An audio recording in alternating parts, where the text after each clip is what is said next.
My parents called me a dropout loser, and my sister uninvited me from her wedding to protect her image. Later, they found out I wasn't a loser at all, but I'd already set strict boundaries for any future contact. The Forbes notification hit my phone at 7:42 in the evening. Same minute, my sister Cecilia was walking down the aisle at the Rosewood Mansion.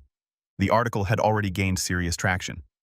Picture of the governor on stage and our company name in the headline.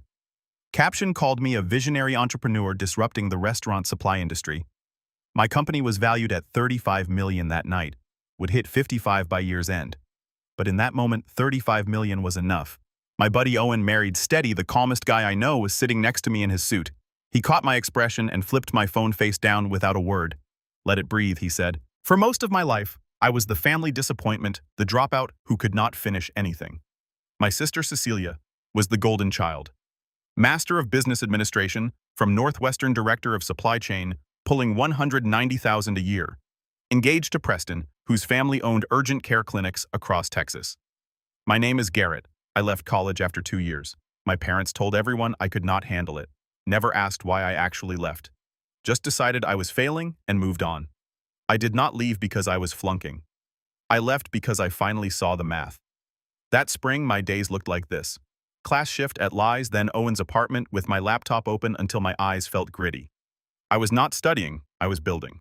One morning I walked into a lecture and realized I could not tell you what the professor had been talking about for 10 minutes. Not because it was hard, because my brain was at a bar inventory screen that did not exist yet. After class, I stopped by the academic office, asked about taking fewer credits.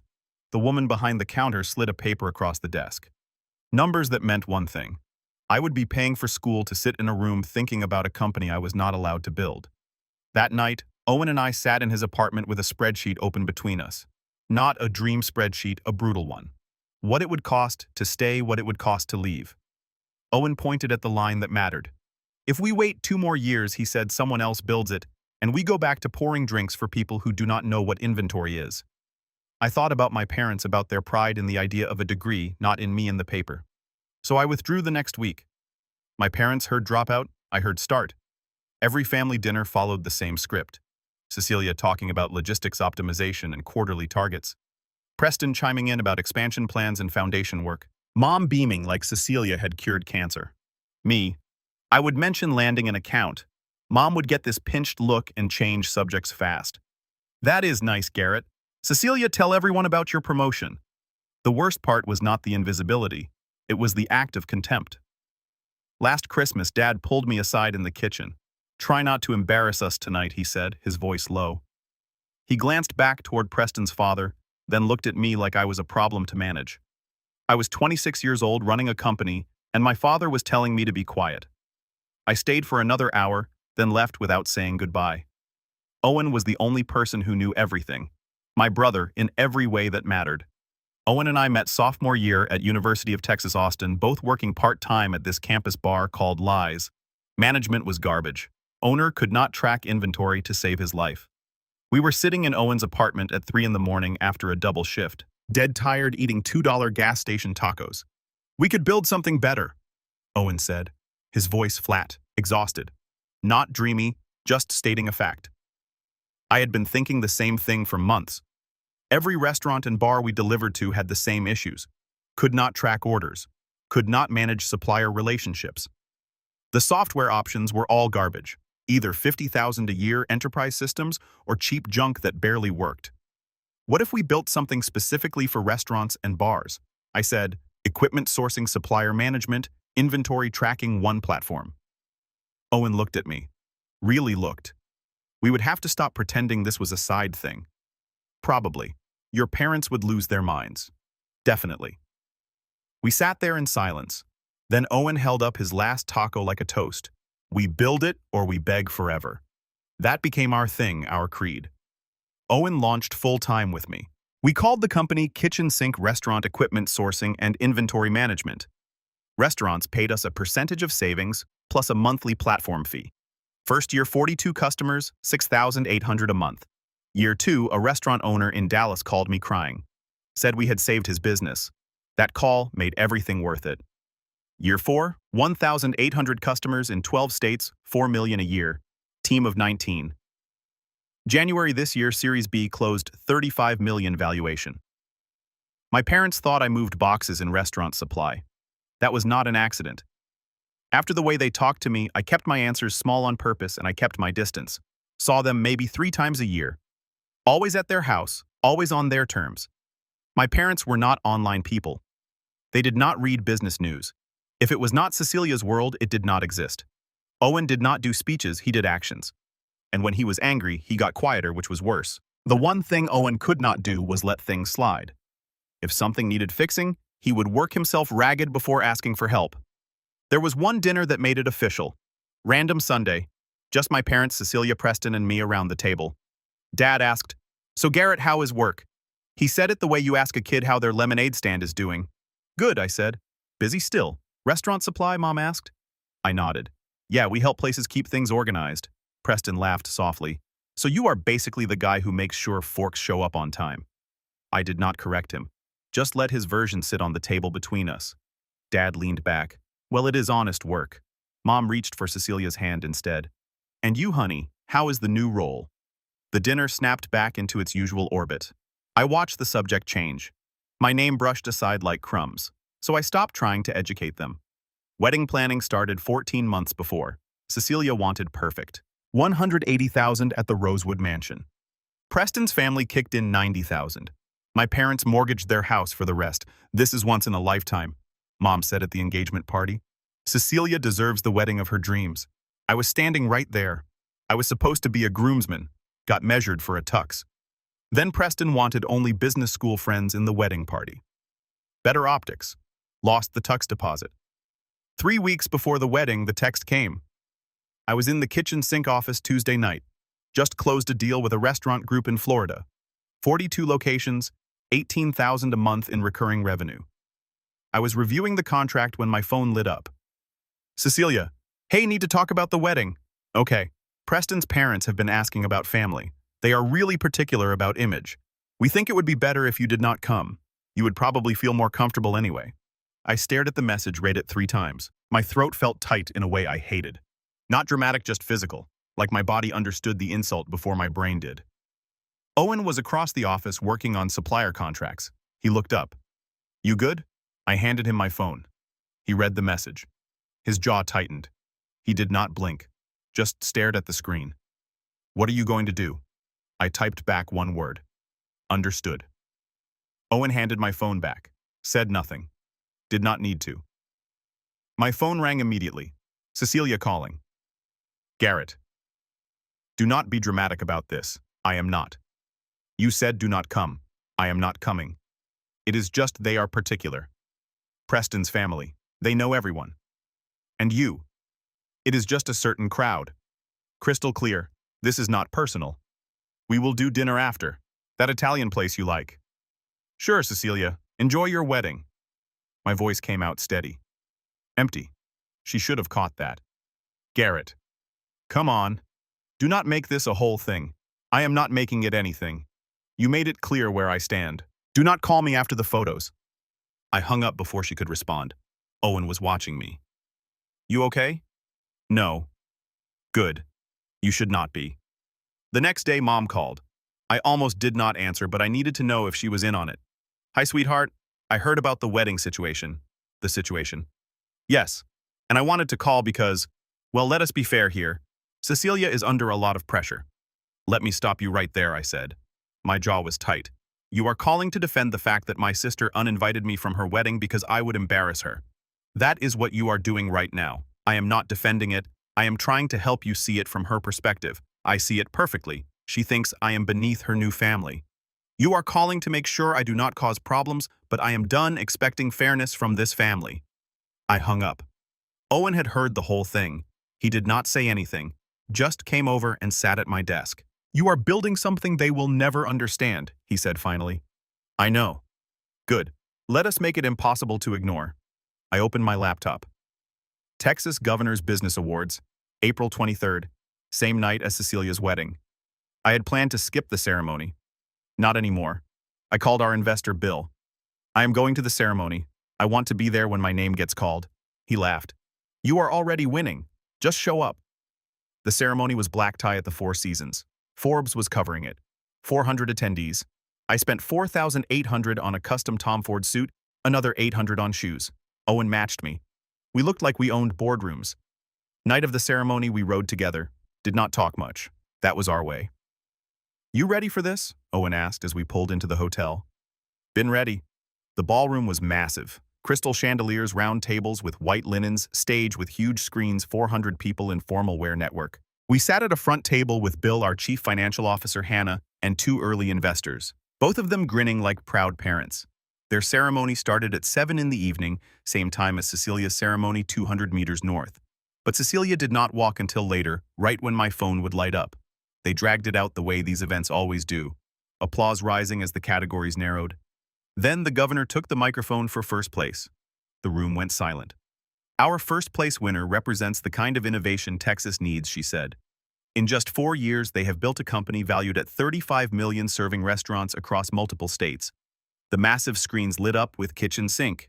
Screenshots of our platform customer testimonials growth charts. Please welcome to the stage Garrett and Owen, co-founders of Kitchen Sink. We stood up together, walked to the stage side by side, shook hands with the governor. The room exploded in applause. The trophy was heavy crystal with brass accents, both our names engraved real substantial. The governor smiled. Tell us what inspired you to build Kitchen Sink. I took the mic. Owen stood beside me. Solid present. We saw restaurant owners getting crushed by broken systems, I said. My voice carried through the room. They could not negotiate with suppliers, could not track inventory. We wanted to level the playing field. And you both left college to pursue this. Yeah. Hardest decision we ever made. Our families did not understand. They thought we were throwing our lives away. The audience laughed. Some nodded. Turns out we were building them, just not the way they imagined. The room erupted standing ovation. Owen was grinning beside me. Hannah had tears in her eyes. We posed for photos with the governor, flashes going off constantly. She leaned in during one shot and said quietly, "This story is going to resonate." I hope so, I said back. Forbes posted pictures on social media later that night, tagged us, tagged Kitchen Sink, tagged the governor. Caption read, Garrett and Owen, 26 and 27, received prestigious Governor's Award for Innovation after building a $35 million company revolutionizing restaurant supply. My phone was going crazy in my jacket pocket, vibrating nonstop. Owen reached over and put his hand on my shoulder. Stay here. We spent the next 2 hours networking, reporters wanting interviews, chief executive officers asking about our growth strategy, investors pitching Series C discussions. A reporter from Austin Business Journal caught me near the bar. What advice would you give young entrepreneurs without family support? My throat tightened for a second, but I answered, build it anyway, I said. The people who truly love you will celebrate when they see your success. And if they do not, you have built something even more valuable.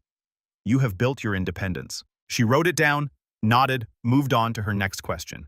At 10 that night, I finally checked my phone in the bathroom. 89 unread messages. Mom timestamped 7:51 in the evening. Garrett. I am seeing pictures of you with the governor. Is this real? Call me, please. Dad, 8:23 in the evening. First time his text did not sound annoyed. It sounded shaken. We need to talk. What we are seeing online. Cecilia, 9:17 in the evening. My wedding guests are all on their phones looking at your Forbes article. You did this on purpose. You wanted to ruin my day. I showed Owen. He read them, shook his head.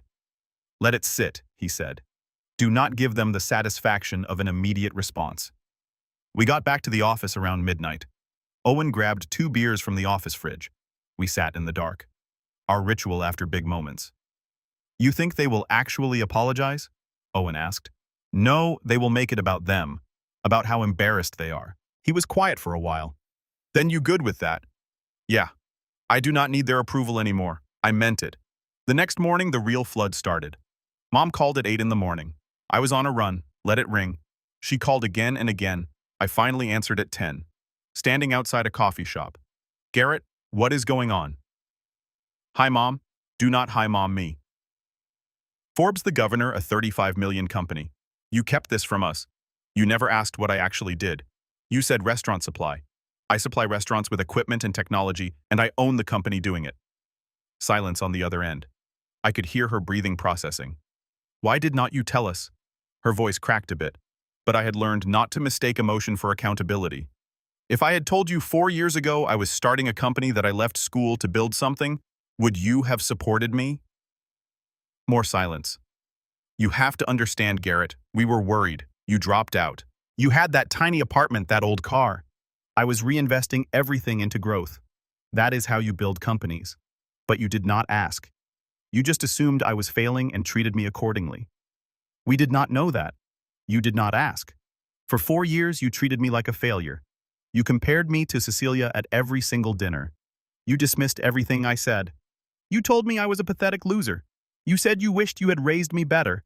And now you are upset you did not know I was succeeding. No yelling, no anger, nothing for her to deflect. We were frustrated. We did not mean those things. You said them. You meant them at the time. That is called having consequences, Mom. She tried to keep talking, started crying, started making it about her feelings. I hung up. Owen walked up with coffee, heard the whole thing. Proud of you, he said. Preston called Owen's phone that evening. Smart. Owen put it on speaker. This is Owen. Preston here. Is Garrett available? Depends what you want. Garrett's Forbes feature created complications.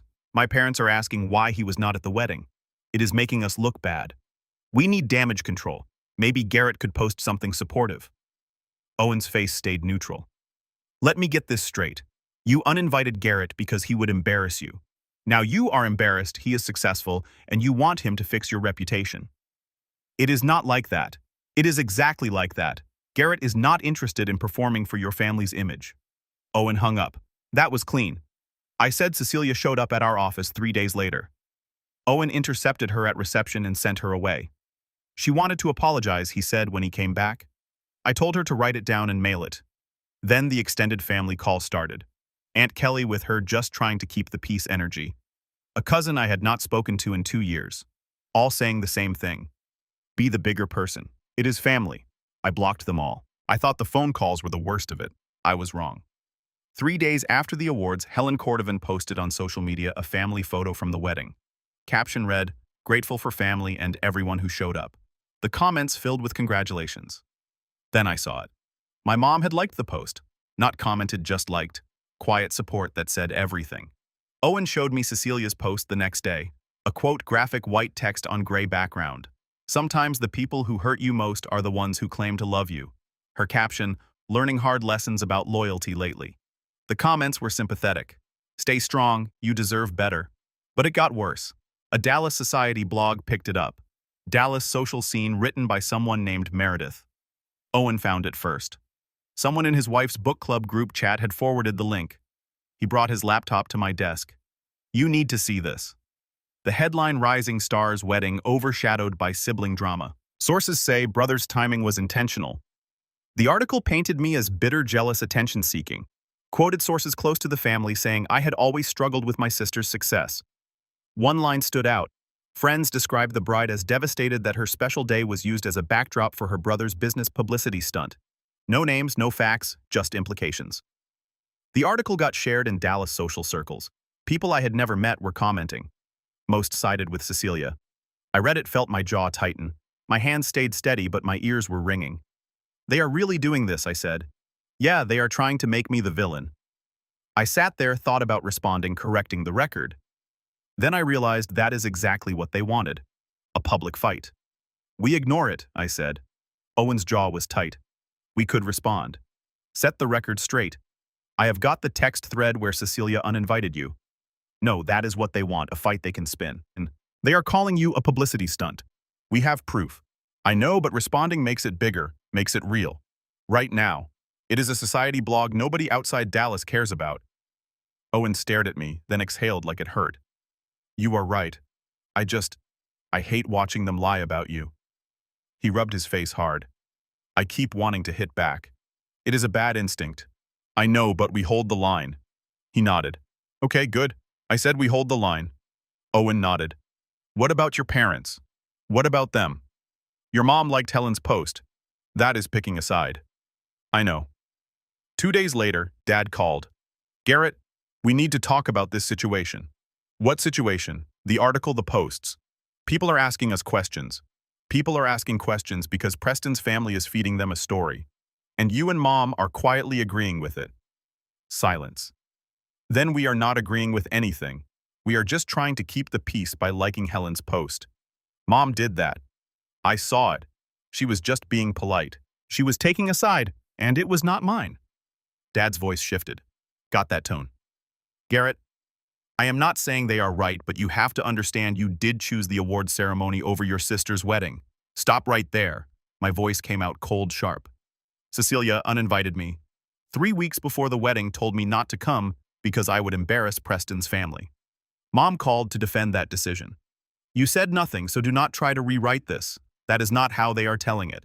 I do not care how they are telling it. I care that you are calling me to suggest I should have skipped a major professional achievement to avoid hurting the feelings of people who told me I was not good enough to attend a family event. I hung up. Owen was at his desk. He had heard everything. That is twice he has tried the devil's advocate routine. Owen said will not be a third time. Then Preston's family made a move that actually mattered. Roger Cordovan called Bill. I did not know about it until Bill showed up at the office unannounced. Tuesday afternoon, he looked tense. We need to talk. Conference room. Owen and I followed him. Bill closed the door. Roger Cordovan contacted me this morning. My stomach tightened. About what? About you. About the company. About family drama and how it might impact the brand. Owen's jaw went tight. What did he say? He positioned it as concern. Said he had heard about difficulties between you and your family. Wanted to make sure it was not affecting your judgment. Asked if I had noticed any instability, any erratic behavior. For half a second, something cold moved through my chest. This could touch the company, everything we had built, not just me. He is trying to spook you. I said I know that, but here is the thing. He is not wrong about optics. If this becomes a story, if it gets traction beyond Dallas Society pages, it could make some Series C firms nervous. Tech investors do not like founder drama. Bill leaned back. Roger knows what he is doing. He is creating doubt, and if one board member hears about family instability from multiple sources, that doubt compounds. Did he suggest anything specific? Owen asked.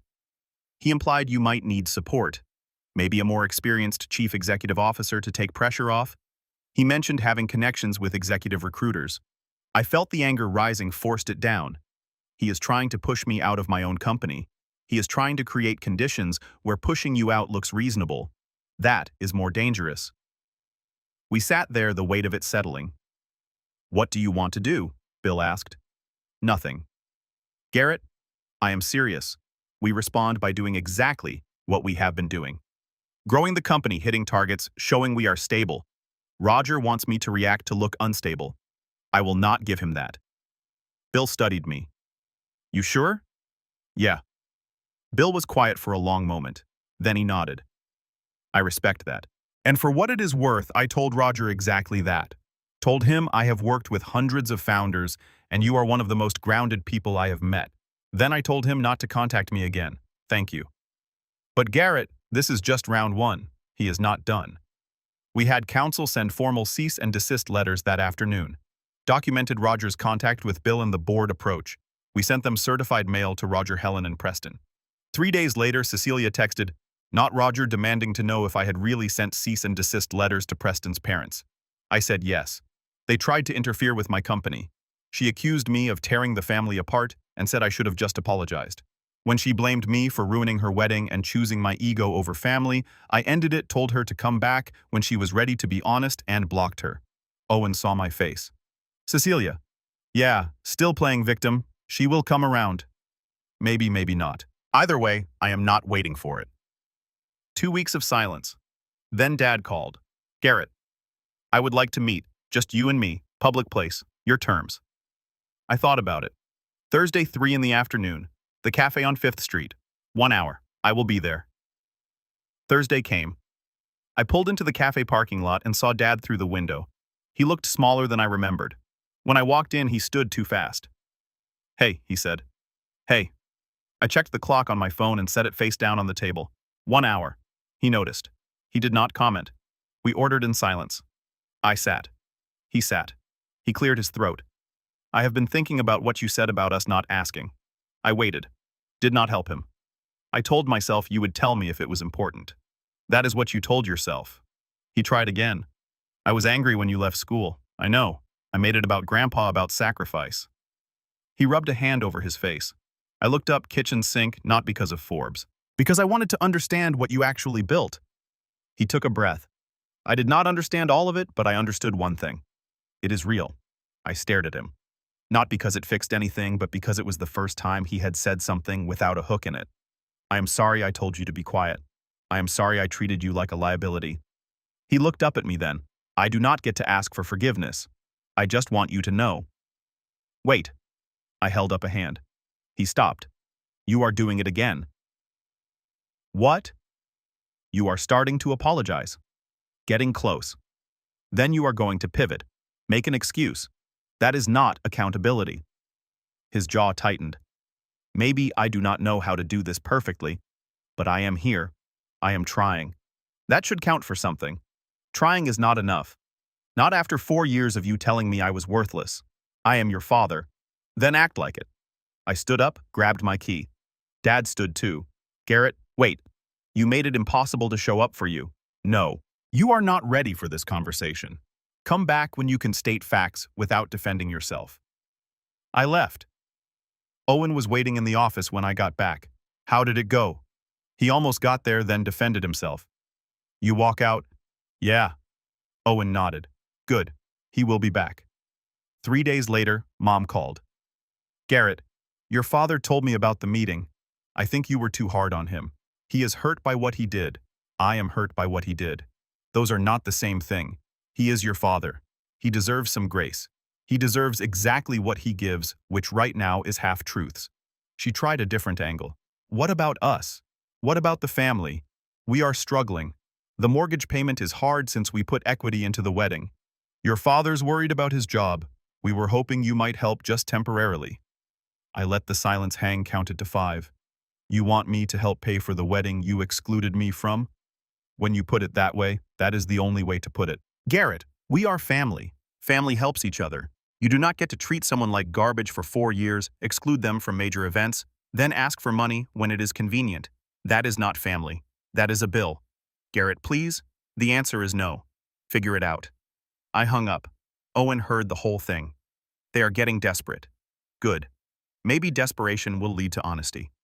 4 weeks later, Dad called again. Garrett. I would like to try again. Same terms, same place. 1 hour. I thought about it. Thursday, same time. I will be there. This time when I walked in, Dad did not stand. He just nodded. Thank you for coming. You have got an hour. We sat. He did not wait for me to prompt him. For 4 years, I treated you like a failure, he said. His voice was steady, clear. I compared you to Cecilia constantly. I dismissed your work. I called you names, pathetic loser, dropout, waste of potential. I said those things multiple times. I did not interrupt, just listened. When Cecilia uninvited you from her wedding, I said nothing. I let your mother call you to defend that decision. I prioritized Preston's family's comfort over your dignity. He took a breath. When I finally saw your success, I called you to suggest you chosen business over family like you were the problem. He looked at me directly. I was wrong. All of it. Every word, every dismissal. I was wrong. I sat there, let it land. Why, I asked. Why was I wrong? Why did you do it? He thought about that. Really thought.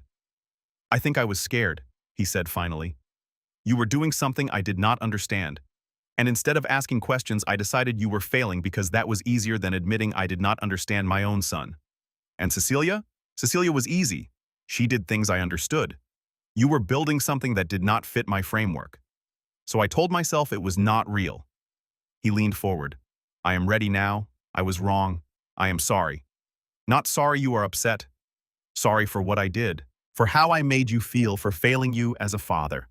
I sat with that. Let the weight of it settle. What do you want from this? I asked. I want a chance to build something new. On your terms, at your pace, with your boundaries. What does that look like? You tell me. I pulled out my phone, opened a note. Monthly coffee, public place, 1 hour, no guilt trips, no excuses, no talking about Cecilia unless I bring her up. Any violation and I walk, Fair Dad said. And you do not get access to my business. No equity, no board seats, no using my success for your reputation. If people ask about me, you tell the truth. You treated me badly. I succeeded anyway. We are rebuilding. Understood. You do not get to call this reconciliation. This is a boundary-based relationship. You earned trust through consistent action over years. I understand. We sat there. Terms were clear. And if Preston's family contacts you about me or Owen or kitchen sink you, shut it down immediately. Done. We shook hands. Set the next meeting for 4 weeks out. As he left, Dad turned back. I am proud of what you built. I nodded. Show me in a year. Mom came around slower. Took 3 more months before she stopped trying to soften her apologies, but eventually she got there. Then the invitation arrived. Thick cardstock engraved lettering the Cordovan Foundation's annual leadership dinner, honoring community leaders. My name was on the guest list. Table 3 front and center. Owen brought it to my office. They are trying again. I looked at the invitation, thought about it. This is the trap, the public stage, the forced reconciliation. Yeah, we should go. Owen raised an eyebrow. What? We should go on our terms. Show up. Stay exactly 1 hour. First sign they try to control us. We walk. Why show up at all? Because they need to learn I am not afraid of them, that I will show up when and how I choose. Owen thought about it. I am coming with you. Would not have it any other way. Saturday night, we wore our Tom Ford suits. The ballroom at the Worthington Hotel was packed. 200 people in evening wear. Society photographers everywhere. Local news cameras. Helen spotted us the moment we walked in. Her face lit up. She started walking over immediately. Roger was not far behind. They reached us near the bar. All smiles. Helen's voice loud enough for nearby tables to hear. Garrett, Owen. So wonderful you could make it. We are just thrilled you are here. We are here for exactly 1 hour. I said quiet, but clear. Then we are leaving. Of course. We are just so glad you came. Family is so important. I caught it immediately. The framing. Helen angled her body so a camera could catch us together. A photographer was drifting closer. We are not family, I said. Roger stepped in, smooth. Let us not do this here, Garrett. You tried to push me out of my own company. We sent cease and desist letters. His smile froze. People at nearby tables were listening now. Before I could say more, a woman in a foundation t-shirt approached. Excuse me, is everything all right? Helen's voice got louder. Everything is fine. Just a family misunderstanding. We are leaving, I said, took 1 step back. Owen mirrored me instantly. Helen reached for my arm. Owen stepped between us. Do not, he said. We turned and walked out, left them standing there with a confused event coordinator and half the room watching. In the parking lot, Owen started laughing. That was perfect. They are not getting their redemption arc. You think that is the end? That is the end. They have got nothing left. And if they try again, it becomes harassment that donors will hear about. 6 weeks after the Worthington dinner, a letter arrived. 6 pages. Certified mail from Cecilia. I read it at my desk. Owen could tell something was different. What is it? Letter from Cecilia. Long one. She admitted everything, excluding me for optics. Being embarrassed by my job and apartment. I was wrong. I was cruel. I prioritized impressing people who do not matter over the brother who should have mattered most. I chose status over family. That is on me. One line stood out. Part of me wanted to believe I was protecting you from judgment. I know now that was just me protecting my own image. I am ashamed it took blowing up my own life to see it. Another section hit harder. His mother told me I should have controlled you better. She did not ask for forgiveness, just said she understood if I never talked to her again. Owen read over my shoulder. That is real. Maybe. I pulled out my laptop and wrote back 1 page. Cecilia, thank you for your apology. I believe you are sorry, but sorry does not rebuild trust. I am not ready for a relationship. Maybe eventually not today. If you want to stay in touch, text only. No calls, no guilt trips, no involvement with Preston's parents. If you can respect those boundaries, we can text occasionally. If not, we are done. Garrett mailed it. Did not hear back for weeks. When she finally texted, it was simple. Thank you for the boundaries. I will respect them. Over the next 6 months, things stayed quiet. Mom and Dad showed up monthly, asked real questions, no guilt trips. Cecilia texted occasionally, never dumped emotion, kept it simple. She moved to Houston, new job started over. Preston's family stayed blocked permanently. Kitchen sink closed Series C in December. $55 million valuation. On track for 8 million in revenue, 26 states, 32 employees. I kept my parents on monthly coffee, kept Cecilia on text only, built a life on my terms. Owen and I were at the office late one night the following February. Year 5 of the company. Everyone else gone. Gas station tacos. He raised his taco like a toast. Still a dropout? Dropped out of being their punching bag. He laughed. That is better. We sat in comfortable silence. You good with how it played out? Owen asked. Yeah, I got what I needed. My phone buzzed. Text from Dad. See you next week for coffee. Looking forward to it. Simple. No demands. Just showing up. Another text. This one from Cecilia. New job is going well. Thank you for the boundaries. They help. No dramatic reconciliation. No tearful reunion. Just people learning to show up differently. Owen grabbed his keys. Heading home. You good? Yeah. He paused at the door. We built something. Not just the company. The whole thing. Yeah, we did. After he left, I sat there for a while. Thought about the path from that 3 a.m. conversation to here. I did not hate my family. I just needed them to see me. And when they could not, I built a life without their approval. My phone buzzed. Bill, our investor Series D interest from 2 major firms. Want to discuss next week. We are free. Let us talk. I shut down my computer, locked up, walked out into the Austin night, got in my 12-year-old Honda, drove to my modest East Austin apartment. Same car, same place, same guy, just different terms. I pulled into my parking spot, sat there for a minute, then I texted the photo to Owen. Me and him on stage with the governor, both holding the trophy. We build it, or we beg forever. Owen, damn right. I went inside, sat on my couch, cracked open a beer. Somewhere in Dallas, Cecilia was figuring out who she was without Preston's approval. But here in this small apartment, I was exactly where I needed to be. I finished my beer, turned off the lights, got ready for bed. Tomorrow, we talk Series D. Tonight, I just sat feeling the weight of 5 years. It was heavy, but it was mine.